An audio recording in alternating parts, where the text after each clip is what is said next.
लाडकी बहिणींनो, तुमचे जर आतापर्यंतचे लाडकी बहीण योजनेचे पैसे आलेले नसेल तर तुमच्यासाठी हा खूप महत्वाचा व्हिडिओ ठरेल.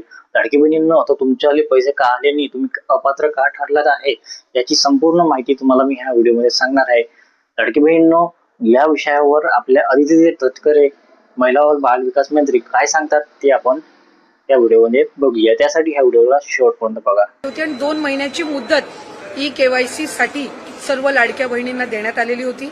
पण त्यानंतर राज्याचे मुख्यमंत्री देवेंद्र फडणवीस साहेब, उपमुख्यमंत्री शिंदे साहेब आणि तत्कालीन उपमुख्यमंत्री अजितदादांच्या सूचनेनुसार ती मुदत 31 डिसेंबरपर्यंत वाढवण्यात आलेली होती. त्यानंतर सुद्धा काही सूचना आल्या की ई-केवायसी करत असताना काहींनी चुकीचे ऑप्शन निवडले, काहींनी ई-केवायसी भरून सुद्धा त्यांना काही तांत्रिक बाबींमुळे त्याच्यामध्ये लाभ हा मिळत नव्हता. त्यात काही चुकीचे ई-केवायसीच्या फॉर्ममध्ये ऑप्शन त्यांनी निवडले गेल्यामुळे त्यांना पुन्हा एकदा 31 मार्चपर्यंतची मुदत देण्यात आली. ती मुदत ही आता या महिन्याच्या कालावधीपर्यंत आम्ही वाढवत आहोत.